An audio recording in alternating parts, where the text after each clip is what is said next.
Paratmanamekam jagadbijamadyam niriham nirakaram onkaravedyam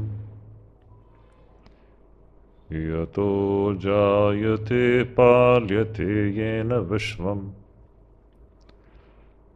tamisham bhaje liyate yatra vishvam.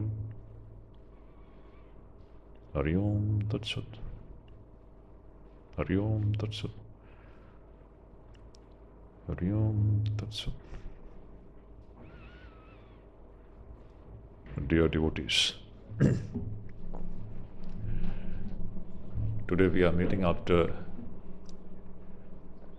a couple of weeks. So, in the last class we had finished the 7th chapter of Srimad Bhagavad Gita. And after that I went to Mayavati because we had a retreat there, a 10-day spiritual retreat for students. So I came back after that, just 3 days back. And again I have to go back to Mayavati on 8th March. So in between, this is the only Sunday available. So there's no point in starting a new chapter of Bhagavad Gita. So I thought today let us discuss the subject of Upanishads. Because Bhagavad Gita is nothing but the essence of the Upanishads. Not only Bhagavad Gita, everybody is retelling the Upanishads. This we should remember. No teacher has come to tell us anything new. There is nothing new to be told. Once and for all times, the great Upanishads, the Rishis, they have kept before the entire humanity the ultimate truth in plain and simple words. So I always say that after the Upanishadic Rishis, the great presenter of this theme has been Bhagwan Sri Krishna in the Bhagavad Gita. And after him comes the giant, Sri Shankaracharya. Amazing presentation of the same truth. And after Shankaracharya, today we have the great Ramakrishna and Vivekananda. All of them are retellers of the wisdom of the Upanishads. So what does Upanishad deal with? You all have listened to this perhaps many times, but there is no harm revisiting it again and again because we need to remind ourselves about the true aim and purpose of human life. Because the very human system is that we tend to forget the real purpose of human life. That's why we need to repeatedly hammer this idea. Why are we here in this world? Why? For what purpose? To be born in this human body, why? It's a big question. There is a very well defined, a very specific, articulated role of the so-called human body. Whether it is a male body or the female body. If this body is not put to use in that line, we are really missing the mark. We are really missing a great opportunity given to us. Something which this human system alone can accomplish. A great experience which is waiting to happen in every human being's life. We ourselves, owing to our ignorance, or you may say, in a way, a bit harsh word, owing to our own foolishness, we tend to miss the mark. So, what is the message of the Upanishads? Upanishad, the very term is extremely In fact, this one term tells us the whole story. What does the term Upanishad means? The term Upanishad is a technical term. It's a very technical term. A sound which encapsulates within itself the entire picture of reality. What does Upanishad mean? In one word. Let me just explain it before coming to the real answer to this question, what does Upanishad mean? Very literally, Shankaracharya, in one of his commentaries, is make this point very clear. What does Upanishad mean? Upanishad term has got three. The term Upanishad is made up of three words. Upa, Ni, and Sat. The term Upanishad has got three words. Upa, Ni, and Sat. The most important word in these three words is Sat. Sat means, Shankaracharya says, to destroy, to strike, or to break. Just listen to these beautiful terms. Sat means to strike. When you strike something, it breaks. When something is broken, it gets destroyed. So three senses which come out of this term Sat. Sat means you strike it. When you strike something, it breaks. And when something is broken, it gets destroyed. Now, what is this thing which we are talking about? Destruction of what? Destruction of our worldly existence. Destruction of the very seeds of the worldly existence. Just now, a little while ago, I was in Kathamrit Bhavan, and there the topic was this very thing. Khandana Bhava Bandhana. The word, now Sat means actually Khandana. What in Sanskrit Khandana means, or in Bengali Khandana means. Khandana means something to break, to strike, and to destroy. This is the Shankaracharya's meaning of the word Sat. So what puts an end to our worldly existence? That is the question. So what puts an end to our worldly existence is the knowledge of the supreme reality. When we have an experiential knowledge of the supreme reality, which we refer to as the Atman or the Brahman, it is this knowledge of the supreme reality which strikes, which breaks, which completely destroys, which completely annihilates. Annihilation of the seeds of worldly existence takes place when we attain the knowledge of the supreme reality.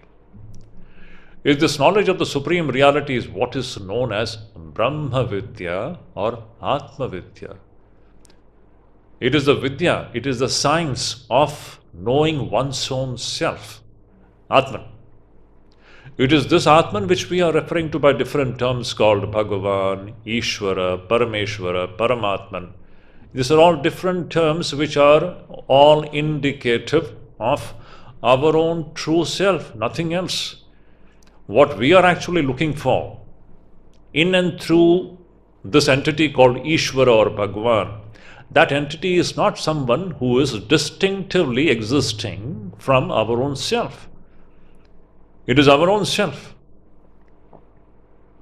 This science of experiencing one's own true nature, this science is known as Vidya. So it is a Vidya of our own self, Atma Vidya or Brahma Vidya.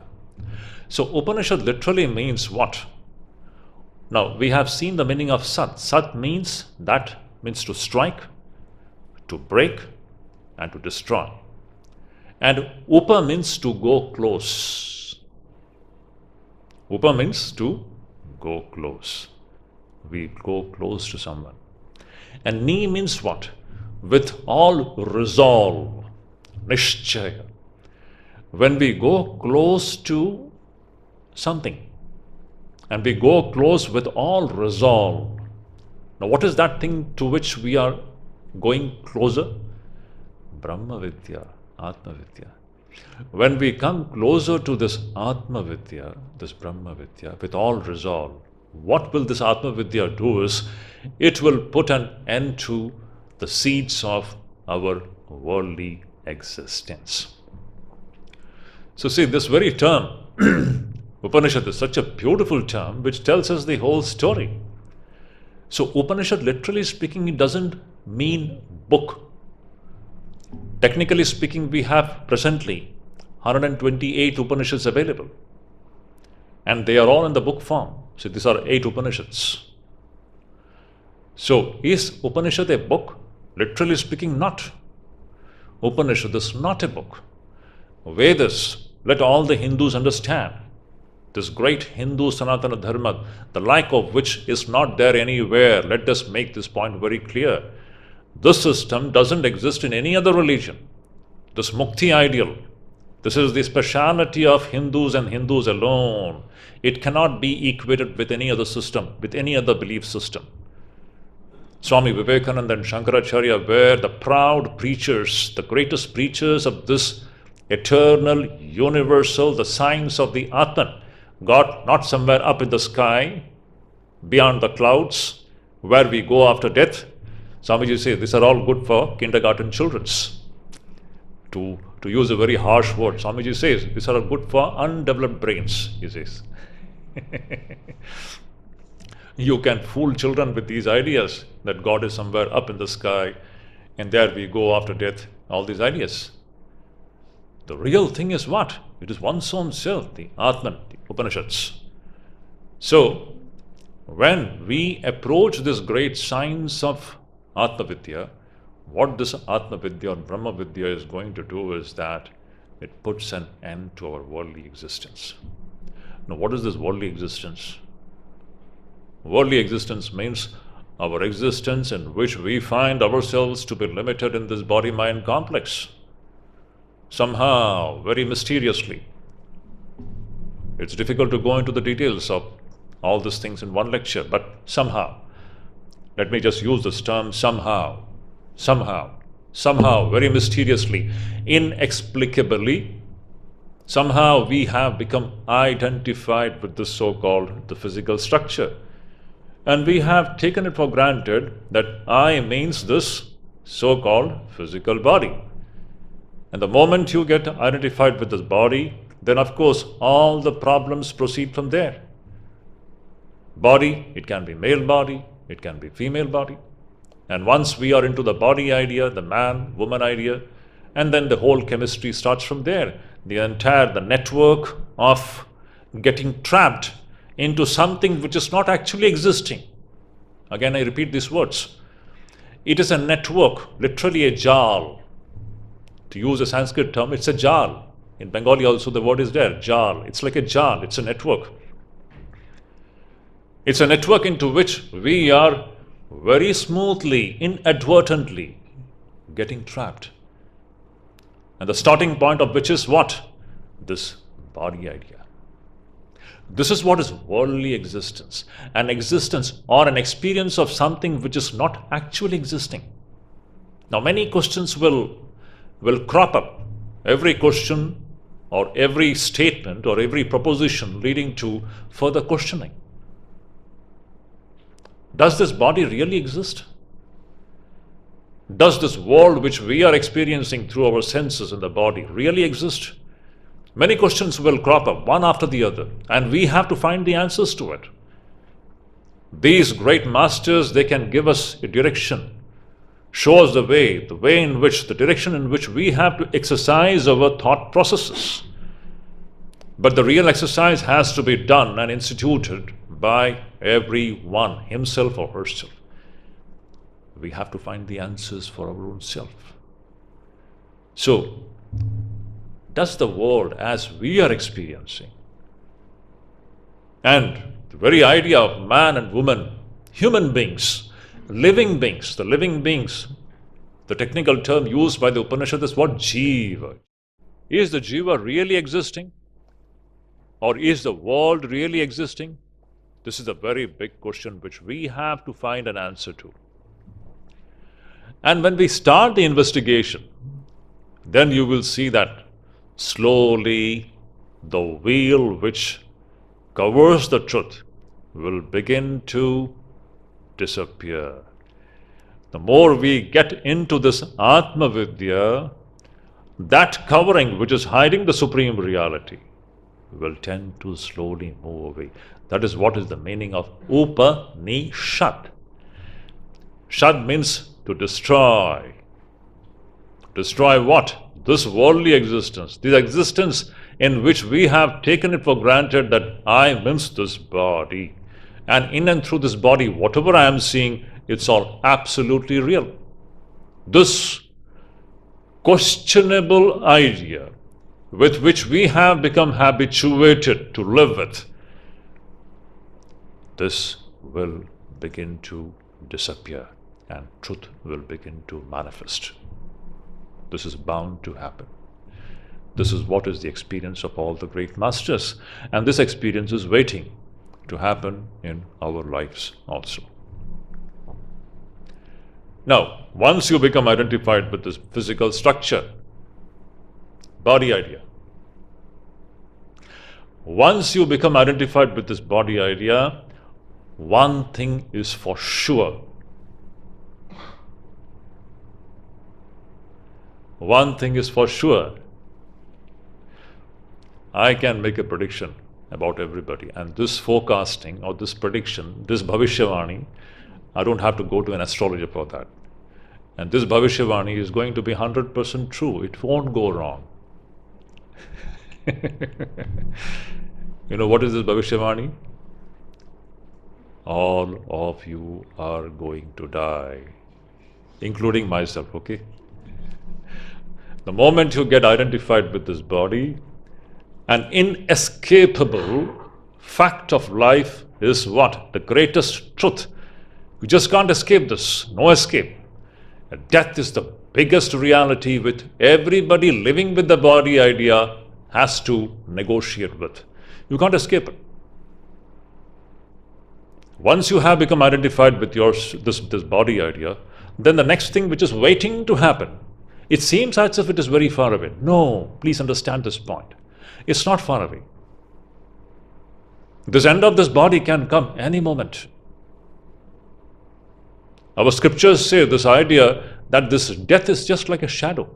You see, my body is casting a shadow, is it not? All of you are casting a shadow. Death is just like a shadow which is just standing behind us. It is only a matter of time before it grips this physical structure. The destiny of this physical structure is to be gripped by this strange phenomenon. It's a strange phenomenon. Again, this is all strange and mysterious phenomenon. Death. Do we really die? Many questions will crop up now. Whose death? As long as you think that you are the body, death is the biggest fact of life. But are we really dying by the death of the body? Is it really happening that way? Again, questions. I'm leaving it open. We have to find answers to it. So death is the biggest mystery of the so-called our life in the body. It is a mystery, the biggest mystery of our life in the body.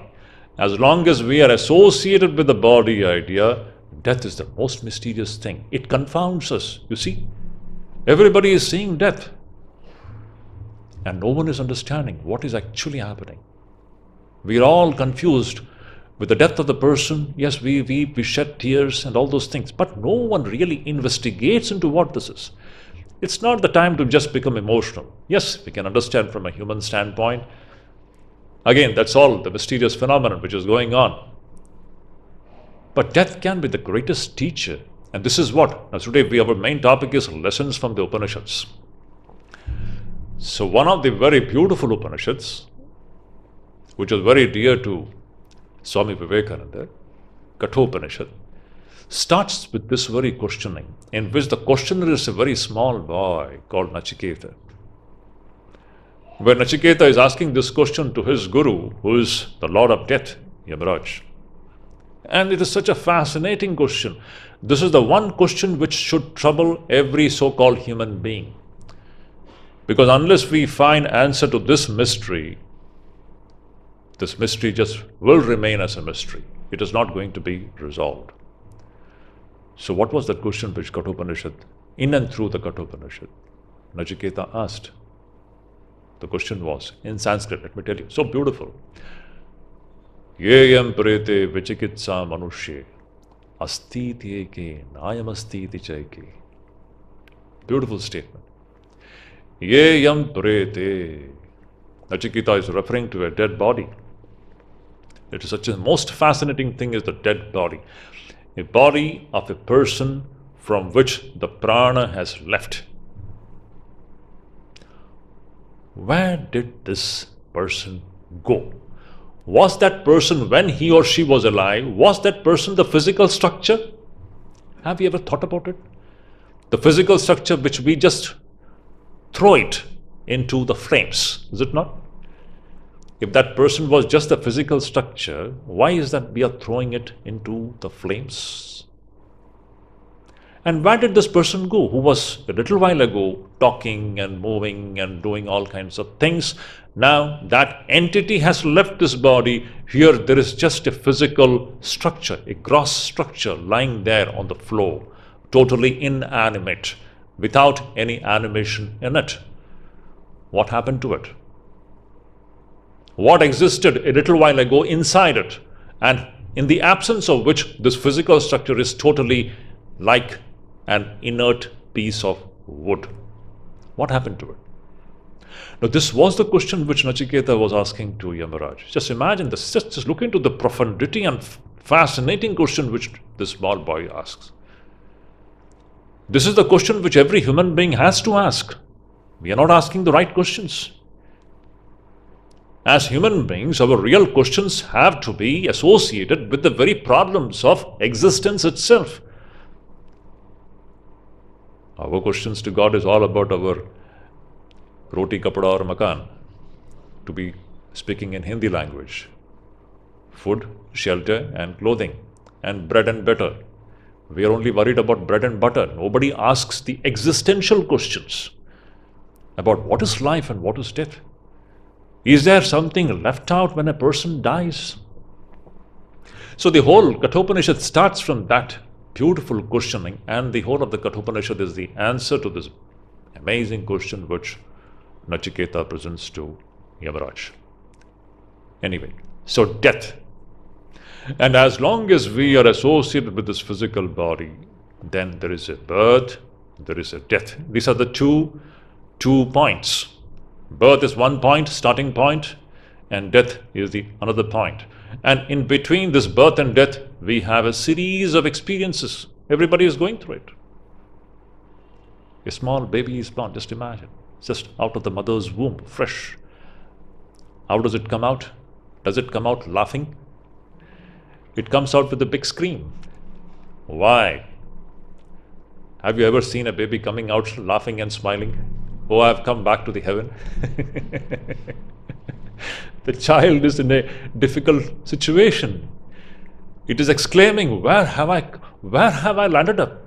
Kahan aa gaya main? It's like that. This world which is full of sorrow and suffering, who understands this point? And from that point onwards, the journey starts from cradle to grave. Every stage of human life is marked with suffering. This, to even understand this, it takes several lifetimes of experiences.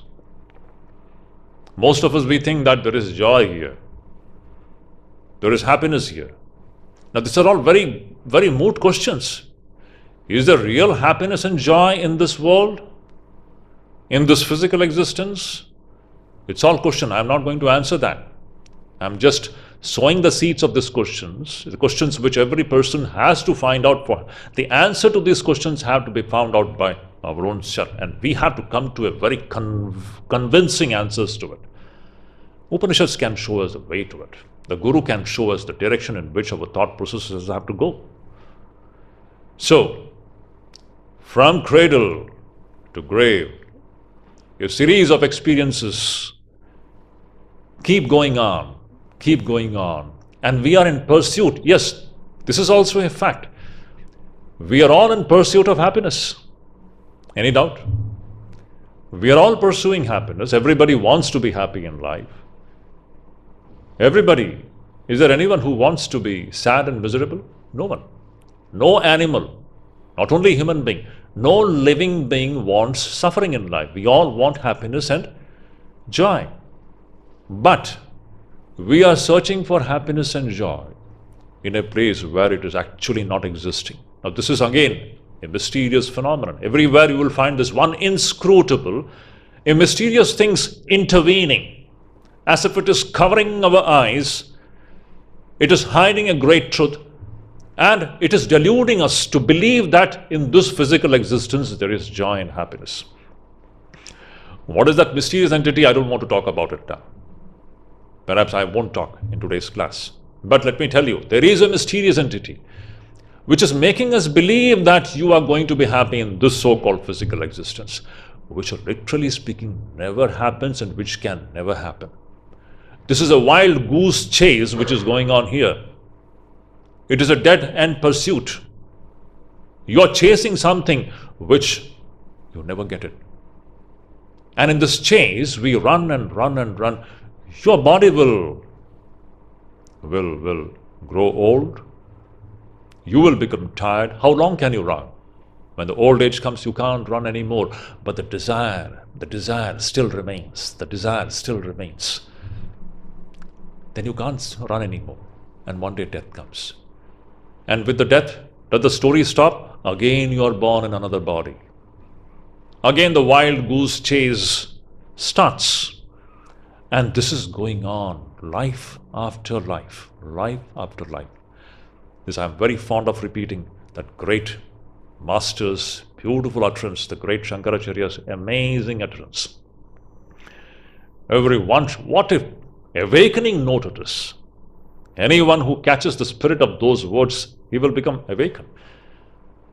Bhagavan Shankaracharya says, Dinamapi Rajani Sayam Prata Shishira Vasanto Punarayata Kala Kridati Gachati Ayu Tadapina Munchati Ashavai Bhaja Govindam Govindam Bhaja Modamate Samprapte Sannihite Marane Nahi Nahi Rakshati Tunkarankarani Punarapi Jananam Punarapi Maranam Punarapi Janani Jatare Shayanam Iha Samsare Kaludustare Kripaya Pari Pahi Murare Bhaja Govindam Govindam Bhaja Modamate Samprapte Sannihite Marane Nahi Nahi Rakshati Tunkarankarani. What a beautiful, it's an awakening call to a great fact of human experience. A great fact is that death is standing at the very door. He's saying, nothing else can save you, my child. Nothing else. The rules of the grammar are not going to save you. The rules of the grammar actually is representing the whole of your so-called boasted physical sciences. The knowledge of the physical sciences is not going to save you, my dear child. You need to have the knowledge of the science of the Atman, Atma Vidya. Nahi nahi rakshati tunkaran karane bhaja govindam. Bhaja govindam means what? Know your own true self. Know the Ishvara. Know this Atman. That science of self-knowledge, this alone can put an end to this so-called the cycle of worldly existence. This is the very meaning of Upanishad. Upani. When you approach this great science of the Atman with all resolve, this science of the Atman will put an end to the cycle of birth and death. So the Kathopanishad starts with this beautiful question. What happens when we die? What a wonderful thing it is, death. An eye-opener. Literally, the most beautiful thing is this death, seeing a dead body. To see a dead body being cremated, what a beautiful thing it is. Where has this person gone? Something which we have to. And if you investigate into it, now see, that is the starting point. What Upanishads tell us, when you investigate into the human being, God emerges. Again, I repeat, when you probe into this so-called, this living entity called human being, you will be discovering Ishvara. We have never probed into the reality. When you probe into the so-called Jagat or world, let's probe. When you probe into it, what happens? The world vanishes. Ishvara emerges. What a beautiful thing it is. You probe into the so-called the human being, the man and the woman, you see Ishvara will emerge. Where has the man and the woman gone? That's why the world is said to be Mithya. Brahma Satyam Jagan Mithya, the greatest utterance of Bhagavan Shankaracharya. Absolutely incontrovertible, indubitable, eternal truth. Ishvara, Brahman means what? Saguna, Nirguna, Ishvara alone is existing. Where is the world? Where is the living entities?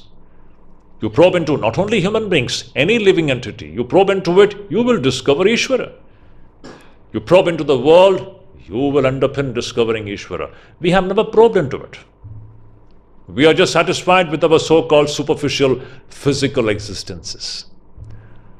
That's why as long as we have this mad fascination, blind infatuation for the so-called the physical structure, the man-woman idea, as long as we are totally constricted to this physical structure alone, you will see the truth will never be known.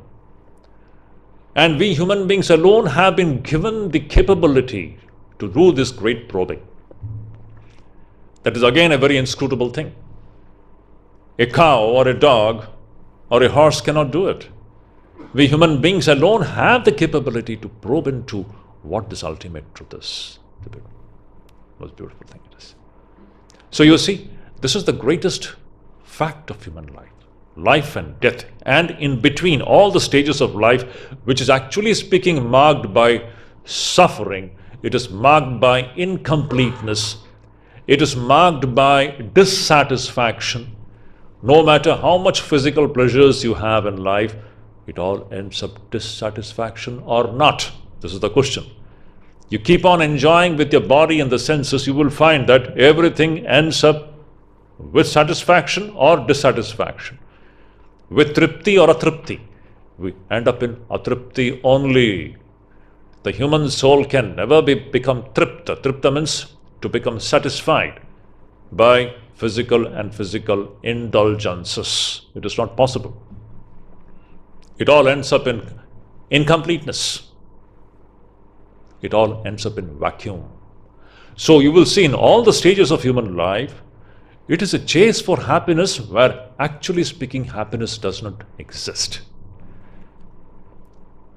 Now this very beautiful phenomenon is beautifully presented in Mundaka Upanishad. See, our topic is lessons from the Upanishads. So these are the lessons and some conclusions which we are drawing from the great eternal. Now see, these are all universal truth statements. That is why Vivekananda said Hinduism alone can be a universal religion. Let us make this point very clear, proudly. Hindu system is the only system which can become universal, because it is not a belief system. It is a science of the ultimate reality and not something to be believed in. It is something which everyone can experience and verify for himself or herself. It is not something you have to just believe in and just sit quiet. Anybody, any man, any woman, anywhere in any part of the world, east or west, north or south, he or she can verify what is being told by the great Hindu system of thought. That's why Hindu dharma is the only true dharma. Swami Vivekananda keeps on hammering this idea. Anyhow, coming to this great system, now see this very beautiful phenomenon. What happens between life and death? The two extremes, and in between all the stages of life, which is marked by experiences of dissatisfaction. It is because we are dissatisfied that we are running after the things, is it not? Such a beautiful thing it is. Just tell me, if you have had a sumptuous meal, what will be your tendency, to run or to take rest, go and sleep? If you have taken a wonderful sumptuous meal, tell me, at noon, at 12:30, you have a sumptuous meal. The next step will be, go to your room and lie down for some time, is it not? all the tendency to run here and there comes to an end, is it not? It is only when we are hungry that we keep on running. Is this not the simple fact? This entire world, every living creature is running and running and running. Because why? Because they are dissatisfied. It is dissatisfaction which makes us run and run and run. If you're really satisfied, all the running comes to an end. What are we running after? What are we running after? This is the big question.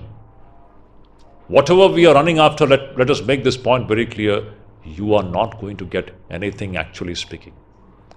This is just chasing a wild goose which never comes into our grip. This is the plain, simple truth.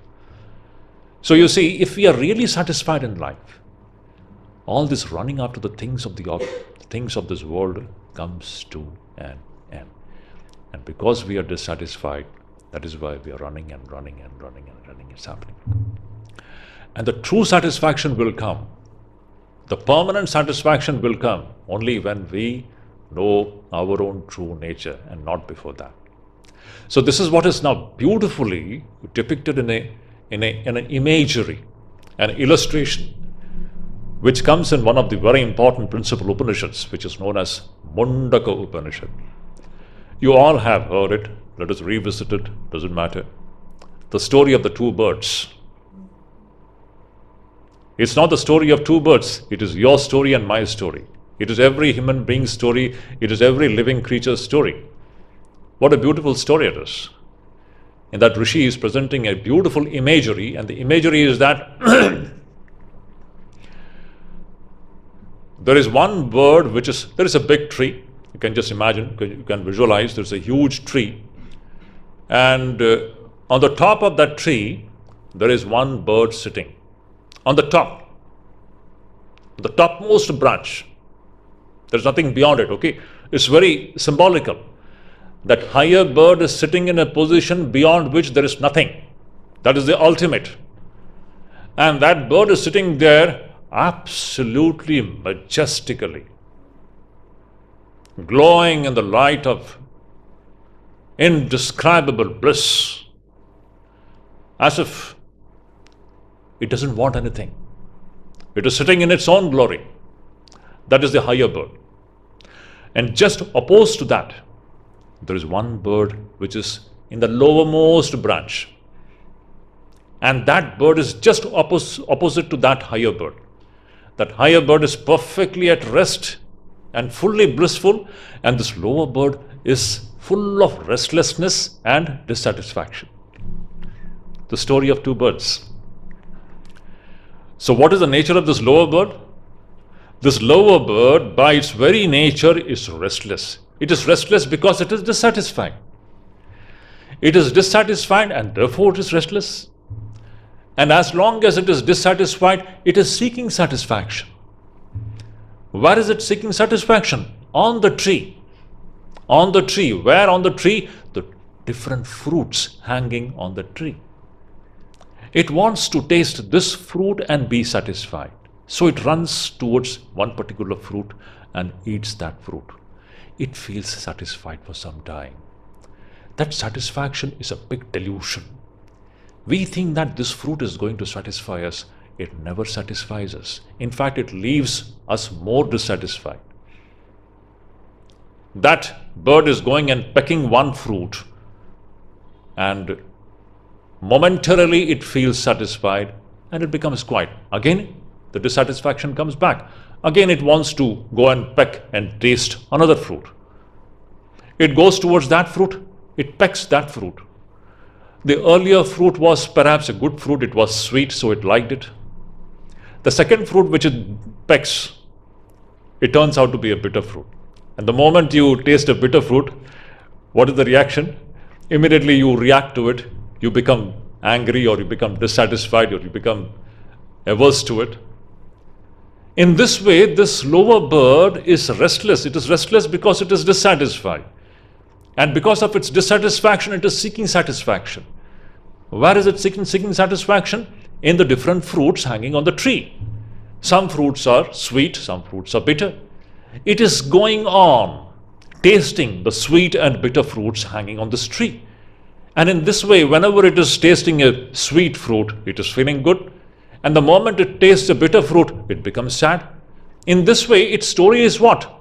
Sadness and happiness. Sadness and happiness. Sadness and happiness. And whenever it tastes something bitter, something which makes it miserable, something which makes it feel sad, what happens? The natural tendency when we become sad in life is what? We immediately look up to God. Oh Ishvara, where are you? The human tendency is that whenever we get hurt in life, immediately we call upon God. Hey Bhagwan, kahan ho aap? Is this not? Not before that. As long as we are drowned in sensory pleasures, when we are drowned in sensory pleasures, at that time God is totally gone. God doesn't even come close in that experience. It is only when we get hurt, then we suddenly call upon God. God, where are you? In this way, this lower bird is exactly what you and I are. We are this lower bird. And what are we doing? We are busy eating the so-called bitter and sweet fruits of the so-called samsara vriksha, this tree of this existence, this world, the world which we are seeing through our sense organs. This is the world where we are tasting the sweet and bitter fruits. We are busy doing this. Why? Because at the very root, there is an existential dissatisfaction, an incompleteness, apurnata. We're all living in apurnata. It is this apurnata which makes us run after these things. If you really discover your purna nature, this whole thing will stop. As long as you don't discover your purnatvam, your completeness, this running after things won't stop. So in this way, this bird keeps on pecking sweet and bitter fruits. And whenever it pecks a so-called sweet fruit, it feels good. And whenever it pecks a bitter fruit, it feels very bad. And whenever it feels bad, it looks up. And it looks up and it sees that majestic bird is sitting there. That's so beautiful. Just in contrast to this bird. You just see, the very idea is at so contrast to our own idea, is it not? God is just like a very contrasting phenomenon to our existence. See, why do we worship one form, See, we visualize God in so many forms. Ram and Krishna. We find all of them so smiling and so fulfilled. And we are always long-faced and weeping and crying, is it not? We are at two different opposite spectrum, opposites to each other, is it not? If our God is also weeping, would we worship that God? If a God is also a weeping God, then why would we worship that God? The very idea of Ishvara means what? He has to be fulfilled. He has to be complete. You cannot imagine a God who has got desires, is it not? If the God himself is having desire, then why would we worship him? So this is a two contrasting picture. We are so miserable. We are always suffering in life. We are eating bitter and sweet fruits. And that's why when we look up to God, we find a beautiful image. An image of somebody who is complete, Purnam. And we want to become like that. We want to go closer to it. The more and more we get closer to it, something wonderful is waiting to happen. This is the journey of the so-called, this living entity. The Upanishads tell us about this great journey, which is knowingly and unknowingly. It is happening. In maximum cases, this journey is happening unknowingly, unconsciously. But in some few cases, we can do it consciously now. This consciously moving towards that higher bird is what is so-called spiritual life, Adhyatma Jivan. When we start moving towards this higher reality, whom we call as Ishvara or Bhagwan, the real spiritual life starts. So this lower bird in this way, whenever it gets hurt, whenever it pecks a bitter fruit, it looks up towards that higher bird and it is wondering. It is looking at that beautiful higher bird, completely fulfilled. And it gets closer to it. In this way, with every bitter experience, it is getting closer and closer and closer to the higher bird. In this way, finally, it comes very close to the higher bird. Now see, it's a journey which started from the lowermost portion of this samsara vriksha. From there, slowly this bird, in and through all the experiences of life. See, this is precisely what is happening in your life and my life. We all have been traveling in this way, traveling towards the supreme reality. It is happening. Only we can make it happen consciously now. That is the beauty of it. We can make it happen. So this beautiful bird, now it is almost very close to the higher bird. And finally, now that's the most, I should say, the critical dimension of existence, where finally this lower bird merges with the higher bird. And when the lower bird merges with the higher bird, now see what happens, the most amazing and indescribable experience. At that time, what is the experience? Experience will be that the so-called lower bird never existed. What always existed was the higher bird and higher bird alone. So what was this lower bird? This is what the Upanishads declare. We are all experiencing something which is not actually existing. Write it down. This is a very striking statement coming from all the great masters. That is why the Jagat is said to be avastu. The Jagat is said to be a mithya. Jiva is mithya. It is an experience of something which is not actually existing, and yet it is being experienced. Why? I'll leave it open. Maybe some other class we can discuss about it. So we need to understand. This is how. Finally you will see that higher bird alone is existing. Now that higher bird is our own true nature. We are actually that. We are not the so-called, if I am Swami Shuddhidananda, the Shuddhidananda is just an appearance. What is actually existing is something else, deep within. Similarly with all of us, you can address yourself with the so-called the temporary names. Am I this? Am I limited to this? No.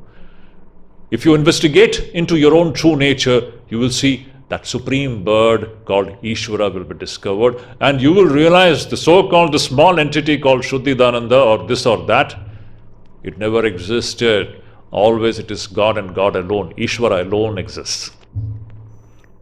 This is the great teaching of the Upanishads, that Ishvara alone exists.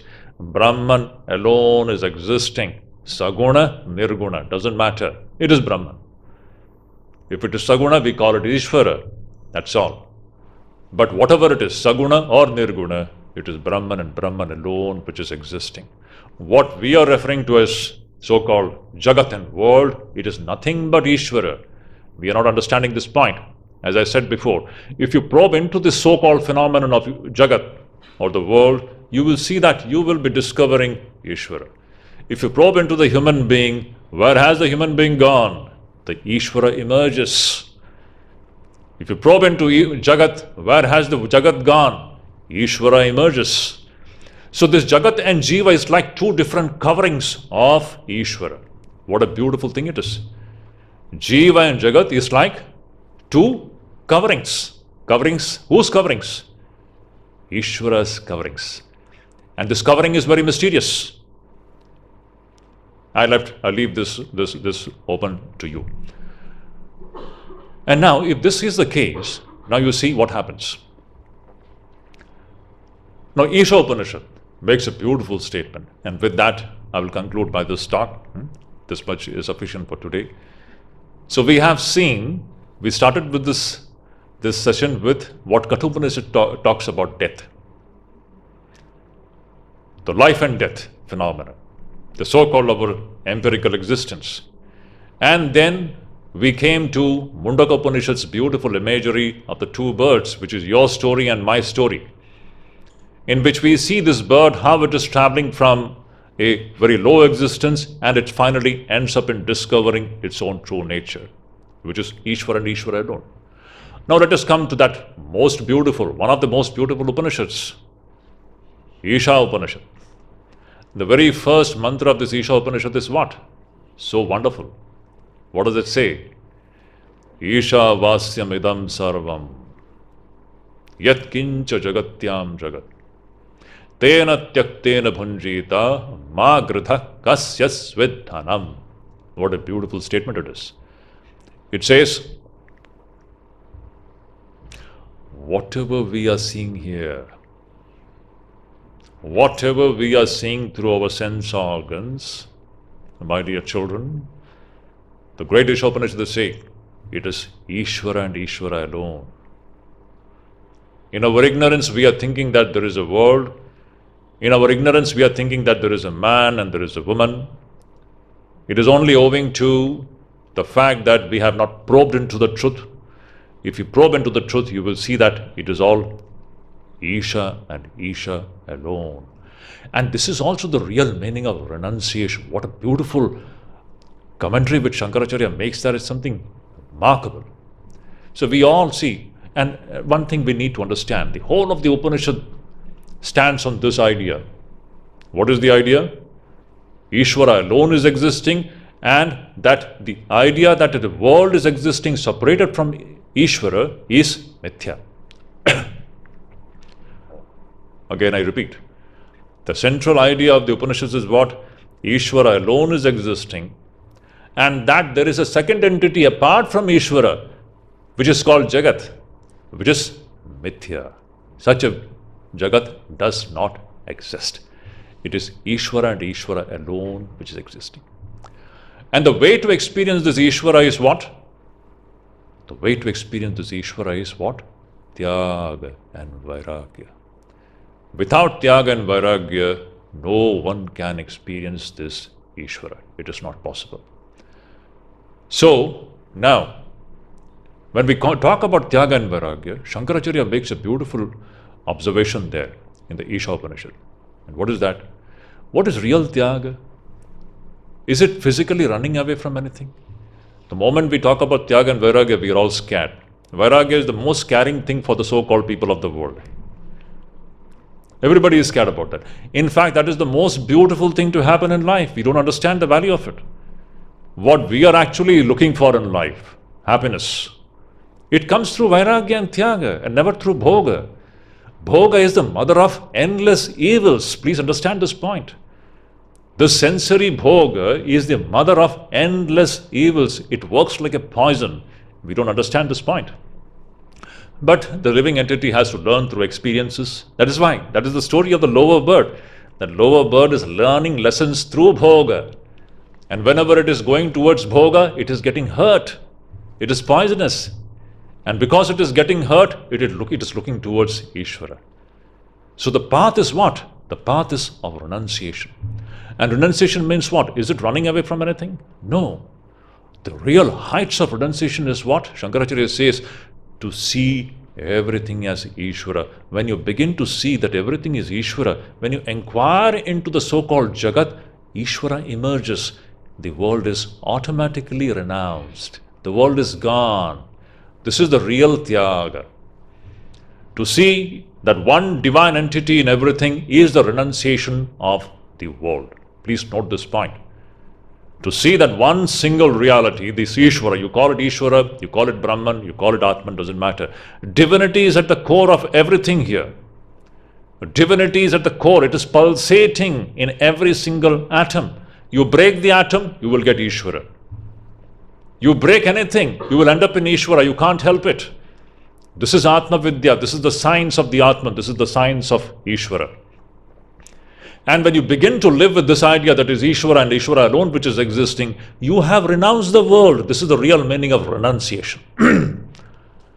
So for renunciation, it is not that you are going to run away from your families. No, it's not like that. It is a change of the vision. When you change your vision and when you begin to see Ishvara in everybody, let the husband see Ishvara in the wife, let the wife see Ishvara. It is Ishvara in the form of the husband. It is Ishvara in the form of the wife. It is Ishvara in the form of the kids. Where are the kids? Where is husband? Where is wife? It's all Parameshvara in so many forms. Now this vision, this is the real renunciation of the so-called the world idea. Now, one thing we need to note, when you have this vision, you will not be able to have, again, any worldly desires.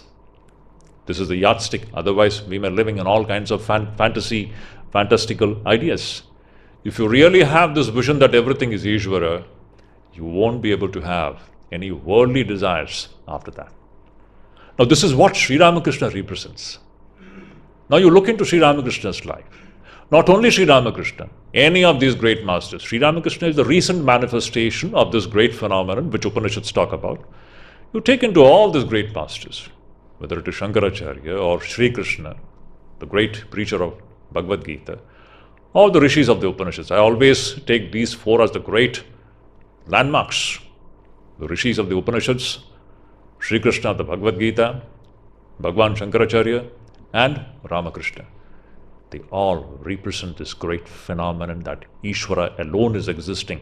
And in this idea that Ishvara alone is existing, the world is renounced. This is the spontaneous renunciation which is based upon the supreme knowledge. Shankaracharya keeps on hammering this idea. That's why without renunciation, without this kind of renunciation, that supreme attainment is not possible. Renunciation is the very fulcrum on which this great experience stands. Without this renunciation, that experience cannot come. So this is the great lesson that we have to learn from the Upanishads. To wind up the whole thing, we can say that Upanishad means what? This is that great science of the Atman. When you approach it, you see what is happening. It is destroying, it is striking, it is breaking up all that seeds of worldly existence. That is the very meaning of Upanishad. Upanishad doesn't mean a book, it means Vidya. Vidya means knowledge, it's a science.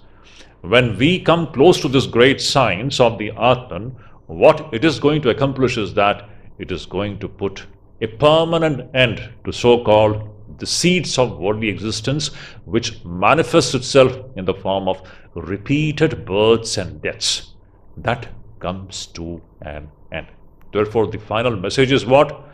Bhaja Govindam, Govindam, Bhaja Modhamate, Samprapte Sannihite Marane, Nahi Nahi Rakshati, Dunkar Karane. Let's stop here.